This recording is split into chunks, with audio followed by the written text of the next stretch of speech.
It said 1 horsepower on the box. Nice.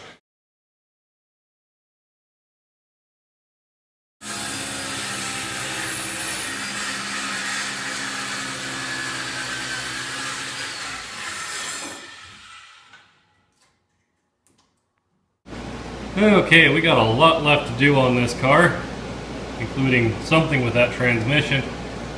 But yeah, we've been mostly focusing on preparation. It's been real hot, so we've got an air conditioner in the wall that's working a little better than the old one was. And then we got to thinking we need a level surface so that we can, you know, tear into the transmission or rear main or any number of other things. And rather than, you know, clear off any of our flat surfaces, we decided to just make a new one. So, yeah, this is a table saw stand. Flat piece of metal I picked up at the scrap drive, and some bed frame. Made, I think, a pretty serviceable little table here. And already the table's coming in handy as Dad cleans up the wound after removing the curb grabber. Ooh, God damn it. Told you it was hot. So you may have noticed that what's left of the battery tray shelf thing here where we cut it off was all raggedy and sharp and just looked like hell and kind of looked like it was going to take a finger off. We didn't want to have a finger taken off, so we took this piece of metal right here with the 90 in it off of a quarter panel we had laying around from something else, cut that up and welded it on. So we mocked it up and I tacked it, and Dad said, okay, well, you know, weld it in a couple of places and then we can just seam seal it the rest of the way. And well, I had the welder in my hand, so I figured I might as well go all the way around it here. I didn't go underneath it because I hate welding upside down, so that's all going to get seam sealed like crazy to keep the moisture out from in between. So I was knocking this down with a hammer, trying to get the worst of the peaks out of it. And the hammer went right through because, well, who would believe that a battery tray had a rust hole in it? And then there was a flange. And also a piece of flange there that wasn't there before. Well, it's been a while since we've worked on this pig, but Dad's been busy applying lipstick. Yeah, picking rocks out of the shit. Yep. So yeah, just getting everything cleaned up here. We were kind of surprised to find putty in this fender well here, because there's nothing obviously wrong from the other side, but near as we can tell, they were just trying to cover up where the factory wrinkles are from when the panel was stamped. So I gave it some Botox. It's looking a whole lot more svelte. We'll do a couple more coats. I didn't bother with all of the sag marks, but it's looking better. Still haven't decided whether I'm going to paint it with a dead cat or paint it properly. You need a dead squirrel. I'm looking at the dead cat. I think that's the way to go. Yeah, they shed too much. You got to get the red squirrel. Yeah. And then just tie it to a stick and go for it. You'd never know I welded up a bunch of holes. You'd never know I made a lot of holes. Very nice. Lipstick application is going well. Maybe the vanity plate should say Revlon. And now, black lipstick. And cardboard. And cardboard, the triumphant return of cardboard-aided design. CAD for short. Yeah. Gotta make that steering brace look a little less hokey. No one will ever know it was part of the snowblower. No. Dad's been putting some time into this thing lately. Went ahead and stripped all the paint out of this. Oh yeah, also the door's off. But yeah, he's been stripping paint and putty, and apparently it was smushed under here and somebody had filled it with lead. And got the windshield off. Apparently that was less than fun. It's got sort of stakes coming off the bottom and going into the car body. So that's kind of odd. And around front here, so he also stripped this part and just sort of mocked it back up. This is a front bumper from a TR6 so that it'll match the TR6 rear bumper that we're putting back on it.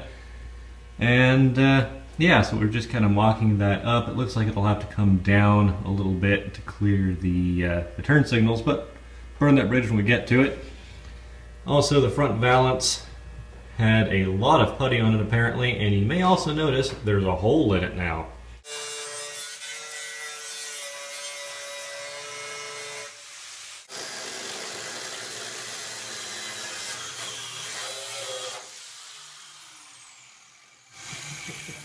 Safety first! Yeah. As I watch the sparks bounce inches from your eyes.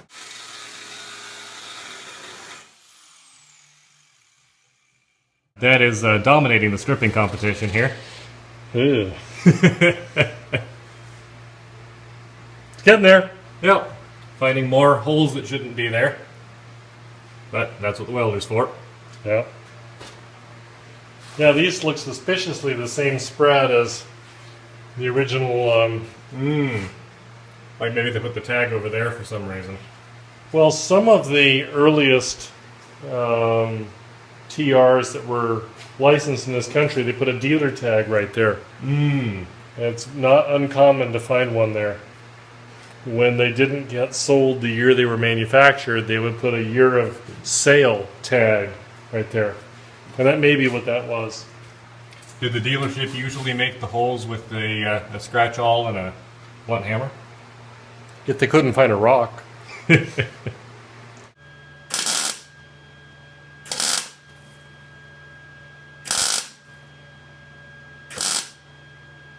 found yet another use for Dad's all-purpose hammer. You just hold the end of it here, this is aluminum, up against the bottom of the hole, weld up the top, and it doesn't burn through everywhere.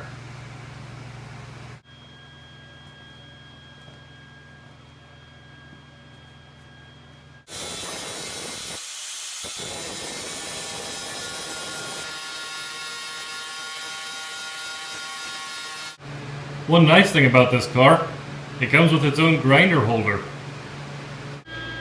Rust holes? What rust holes? There are no rust holes on this car. Anymore. Probably. Of course, you know how it goes. You clean one thing up real nice, and then you realize it's got other problems. There we go. Like nothing ever happened. There's a pretty big dent here. We're not sure why there was a dent here, but there was a dent. And to knock it out, Dad went and drilled a hole in the back of this. See it right there. And then just sort of tap through it with a punch to push that back out enough that he can putty it and make it look presentable.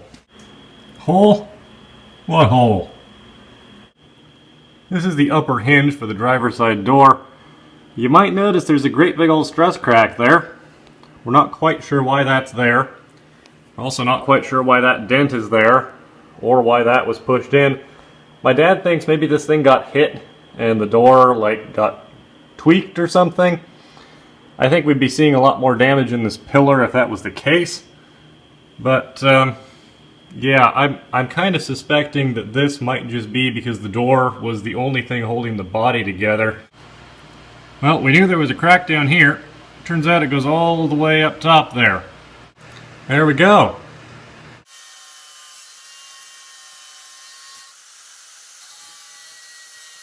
Got it all cleaned up here, and that kinda looks like it might be another crack. There we go. Cool, well that's welded up. I'm sure I won't find any more stress cracks. Hi guys. That's a little better. This might not work so well though.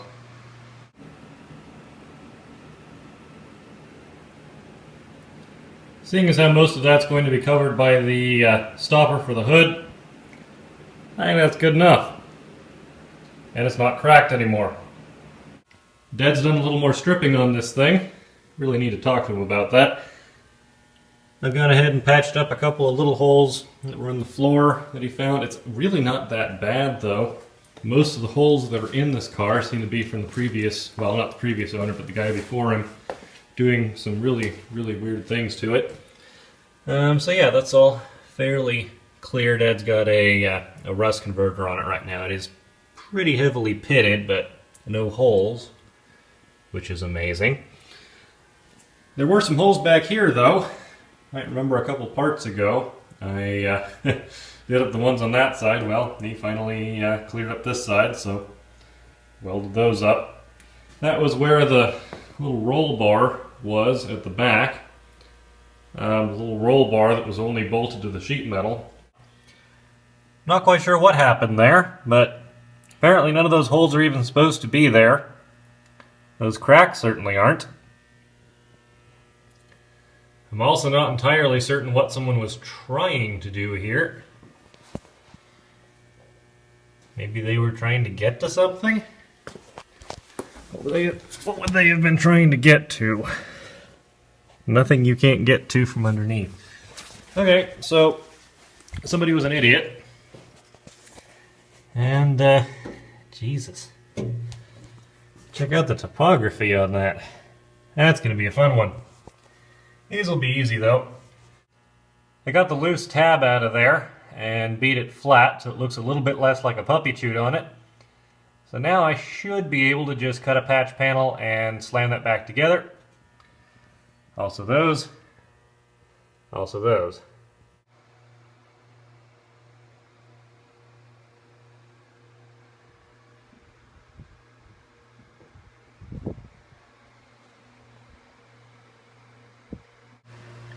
And if you were wondering what these holes look like from underneath, they actually don't look too bad. I mean, apart from that one. That one kind of looks like a starfish.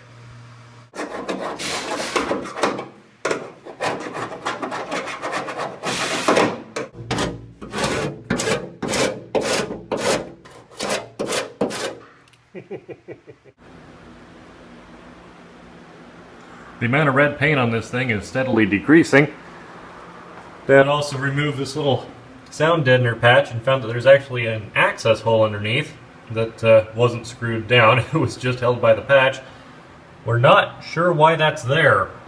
So here we see the Elliot in his native environment cutting out a cardboard aided design tool so that we can modify the taillight housings of a TR648, whatever it might be, to change to Aston Martin taillights.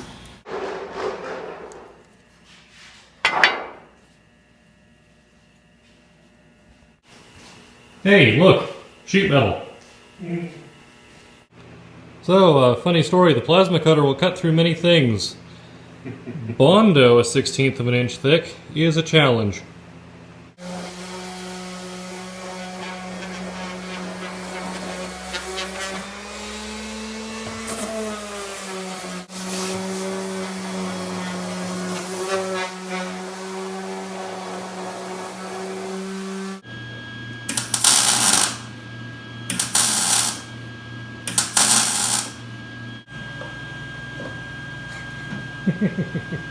Remember, the ABCs of welding are always be comfortable.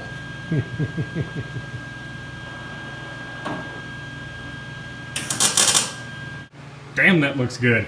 Yeah, I'm happy. That's pretty cool. Well, there we go. That's gonna look pretty good. Once we, fill in those holes. Details, details.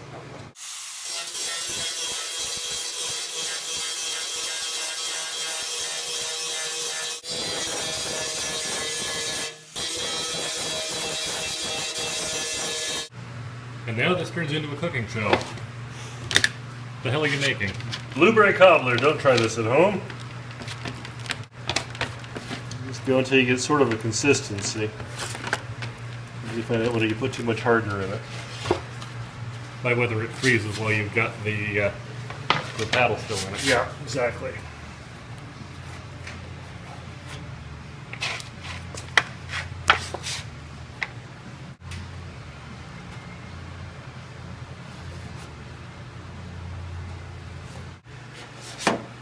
Actually, the one thing that does show inside the trunk is those. Those spot welds.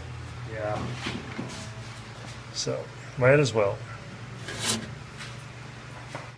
Turns out metal warps when you weld it. That's what plastic's for. Yeah. Plastic, but also before we can put the plastic on it, we need to make the high spots and the low spots. That's what these are for. Yeah, highly specialized tools, a hammer and a chunk of pig iron. It's forged. It's got to be good.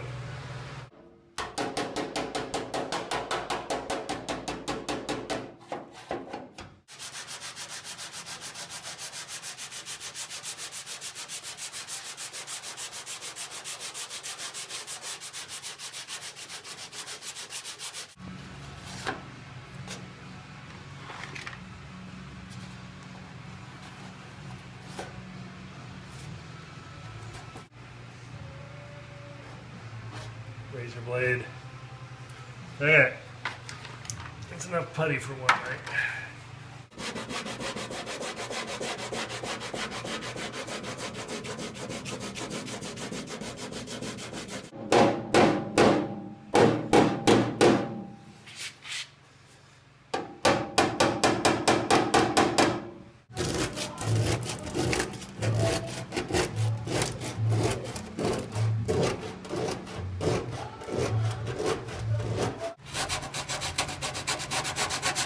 And here we see Dad making a new body line. Just like they did it at the factory. Yeah, sure you betcha. Okay, my dad's got the trunk all finished up here. You'd never know there are a bunch of holes or a bunch of spot welds. All nicely sanded out. More to the point. Oh, I like that. That looks good. And yeah, you'd never know. It didn't come like that. Moving on to the front of this thing here, you can see the valance has had a pretty rough go of things. It's been pushed in a few places. It looks like people have drilled holes in it to try to pull it out with like a slide hammer or something. And it's also got a lot of holes because it used to have a chin spoiler on it that was pop riveted on through lots and lots of holes drilled with no apparent rhyme or reason. So yeah, I need to weld all those up. You'll also notice there's a big hole right here that wasn't there originally. My dad cut that out, partially to give the engine, why am I looking right there? Partially to give the engine a little more airflow, or rather the radiator a little more airflow, but you get what I'm saying.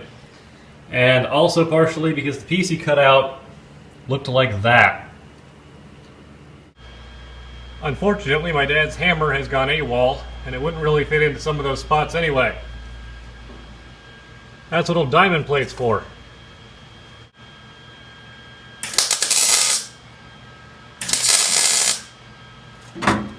That is so much easier than filling it the other way. Unfortunately, I can't get that behind every hole. You can see the difference between a hole you weld with a backer and a hole you weld without. So yeah, the poor thing looks like it's got a real bad case of, like, I don't know, acne? Herpes?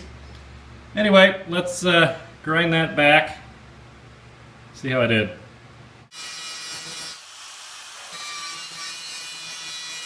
The antibiotics have gone fairly well. Had to re-weld a couple of them from behind to get rid of some pinholes. Probably should have done that to start with, but it's kind of a bitch to get at. Speaking of kind of a bitch to get at, what am I going to do about these corners? This part's going to be fun. So I've decided that rather than just doing the corners separately and trying to weld everything up, I'm going to try and make an even lip all around the inside of it here. This is just a strip of sheet metal that I cut out with the shears you can almost see behind the car there. And yeah, that's given me a nice, long, reasonably straight piece of metal. And I can bend it to fit the gap and then figure out how screwy everything is. The only downside to this thing is that it produces these, which, near as I can tell, are the reason that the Tin Man shower drains slowly. Okay, I got that all bent up and stuck into place here. As you can see, it doesn't fit too well at the top yet, but I'm going to weld it at the bottom and then push it up. I think that'll do. We might adjust it with a hammer once it's in, but yeah, best idea I got.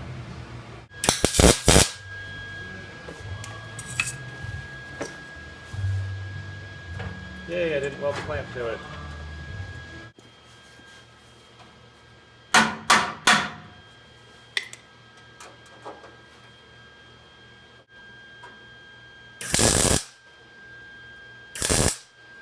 The challenge now are these corners, because these don't have a lip behind them and they don't all line up quite perfect.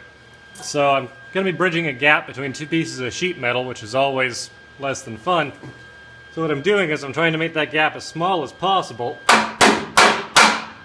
by basically just beating the sheet metal into it. It's tacked in enough places that this isn't going to move, but it will stretch.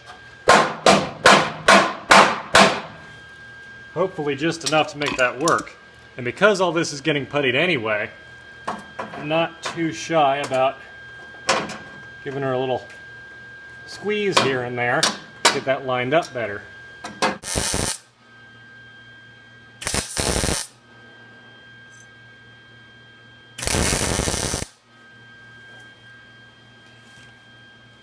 That gets a little toasty.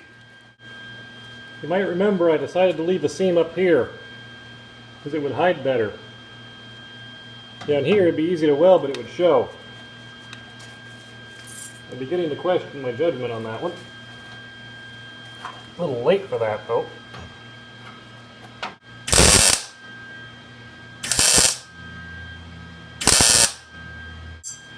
That actually wasn't too bad. And there we have it. One flange. Cool. So yeah, we can adjust that with the hammer later if we decide we need to. There's actually quite a lot here that needs adjusting with the hammer.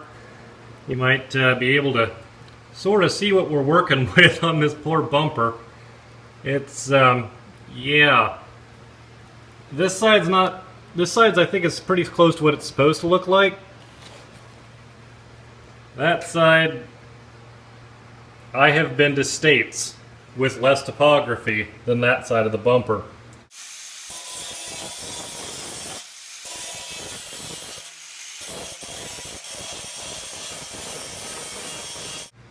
Well, I'm not going to call it pretty. It's not bad. I think a little bit of putty and a little more screwing around and beating on it, and that'll look like it's supposed to be there. While I was doing that, the car went ahead and grew a mustache. We're kind of hoping that's just a phase, and it grows out of that. Speaking of how hashed this poor bumper is, to pound it straight completely, we need to remove these outriggers.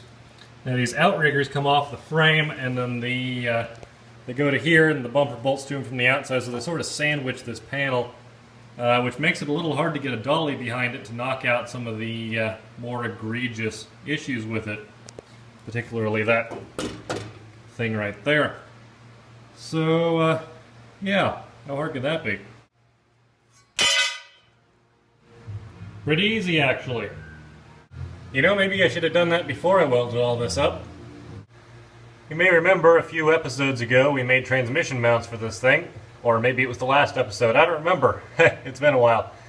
Yeah, I made tranny mounts. I burned them in from underneath, but I hadn't gotten around to burning them in from above. And also the old tranny mounts were kind of in the way. Well, they're not anymore, and those are welded. Now, I would tell you that I did that the smart way. Cut out the old mounts, welded it, but yeah, no. I did the exact same thing I did on the front, welded it as much as I could, got the old mounts out of the way, and then went, oh wow, that would have been easier. But anyway, they're in, they're good. Dad has been puttying. You can see this is looking a lot better. We're not sure why there were so many dents here. Maybe people would drop the batteries trying to put them in or something. Speaking of which, the battery tray is filled. Not completely, it's got some more to go, but it's getting there. And with those outriggers out of the way, Dad was able to make a lot of progress on this front bumper. It still looks like hell right there, but that lower flange is much straighter than it was before. There's one more thing that I need to do before this bumper is ready for putty. That is, I need to get rid of this. This is what's left of one of the bolts that used to hold the fender on. We ended up cutting this one because it wouldn't come off any other way. On the other side of this panel, there's a little square nut, and that square nut is inside of a little sheet metal cage. This is kind of a pain because when you try to take these out, if the fastener's seized up in the nut, it tends to just tear out the sheet metal cage, that is, not the sheet metal around it, and then the whole thing just spins, and then there's really nothing you can do. It's like if you've got a welded nut and it pops off at the welds, except it was made that way. I assume they made it that way so that you've got a little more slack as to where it is centered up. Anyway, I can't really get to the back of that. You might be able to see it up top there. I can't quite see the screen, so hopefully you can see it. Anyway, I'm hoping that a little bit of heat and some leverage will get it out. So I've got some leverage and I've got some heat. See how this goes. That's probably hot enough. Hopefully. Hey, it's coming out. I gave myself just enough room to get past it there. Ta-da! Well, that's out and the threads are fine. That's good news because I do not want to try and get into there and figure out how to replace that capture nut. This is what's on the other side of that hole. If the camera will focus on it for me here. You can see we've got a sheet metal sort of cage over a square nut. And as you can see, that sheet metal cage is not in the greatest of condition. That seems to be the default for these. If the threads lock up at all, the nut tries to spin, and it basically destroys the sheet metal cage, and then the nut's free to spin. And then you can't really get to it because it's tucked way up in there somewhere. Fortunately, Triumph didn't do its usual game of putting this in a completely inaccessible spot, and I was able to get a hammer up there and straighten it back out. So, yeah, hopefully that's good enough. I think I'll be putting some anti-seize on that fastener when this all goes back together, though. I don't trust it. I don't trust any of these. These are dumb. Speaking of things the factory did wrong, this had a really ugly looking weld seam on it. Dad tried to smooth it out, blew right through it because it wasn't, well, there wasn't a lot of metal there, put it that way. So yeah, that's re-welded, ground down. Both sides. So one of the odd features of this car, it's got this, this little flap here. Odd or just stupid? This is your air conditioner. You push a lever and it does that. And that goes to your vents. I think it's kind of cool in a ridiculous Baroque sort of way. Right now it's ridiculously broke sort of way. Yeah, you might notice it's a little bent to hell. It's got 3 spot welds. If I get this hinge out of the way. It's got 3 spot welds along the bottom and then they glued it along the top. That didn't hold up well. So we're just going to drill those out, pull it apart, straighten it, weld it back together, and keep this thing Baroque. Also, you can see at least 2 of the colors this car's been. 3 actually. There's some British Racing green, there's the maroon, and then there's the resale red. Yeah, none of which are going to ever see the car again.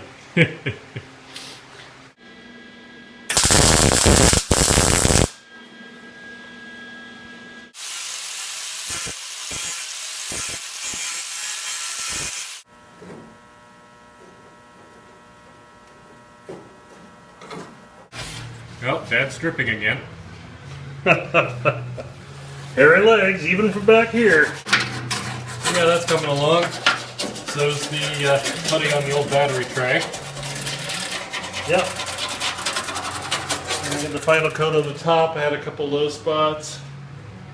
Those will buff right off, and those will be done. Yeah, we had some funny dents up here. We're not entirely sure why or how. But they're gone now. It goes along with everything else on this car. The whys and the hows are sort of unknowable. We've really got to talk to this car. It's getting piercings. Yeah, went from rat rod to goth overnight. Oh wait, I guess we should have known when it started wearing black lipstick. So yeah, this section is so dented in and knackered that we've decided to weld stuff to it, feed it with the torch, and give it a little love with a slide hammer, and see if that does us any good.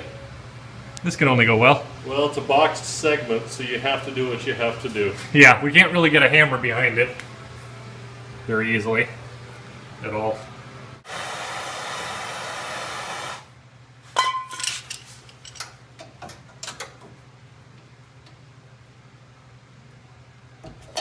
Ready?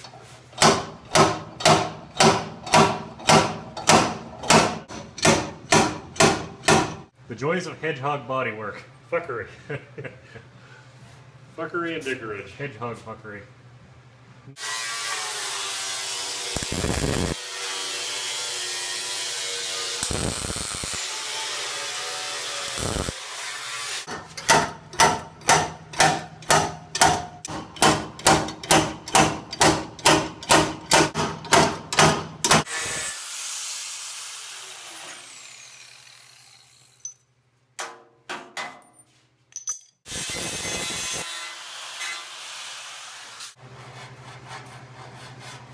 That is a lot better.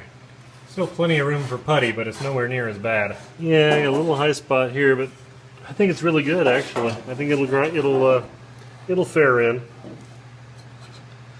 That's the worst of it. Yeah. Well, we could put something in down there. Beat at it again, but that's right next to the flange, which is going to make it a challenge. Okay, I might be able to put in a thinner piece right there, just give it a tap. Ready? Yep. This, of course, is how all the proper body shops do it. Guess we should have done this before we did the flange. It's okay. Why would we make things easy for ourselves?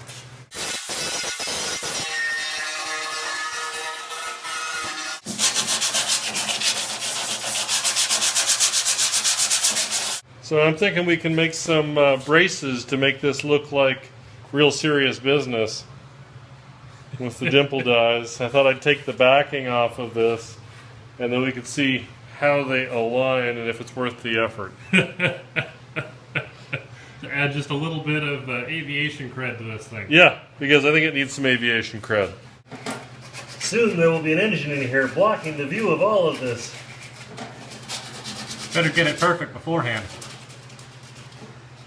So that we can say we did.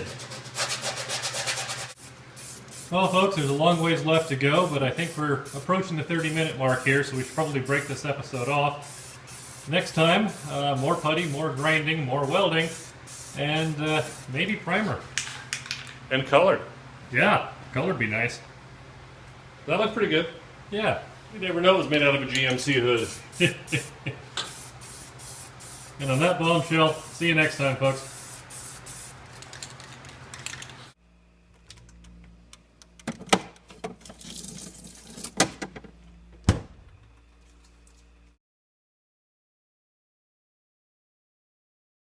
Yeah, so this fell out of a box. I don't remember if I bought it on Amazon or eBay or what the hell this was with. But, yeah, so there's that side, and I hadn't turned it over. I figured it was just blank. I turned it over today. We get 5 stars, she gets to live.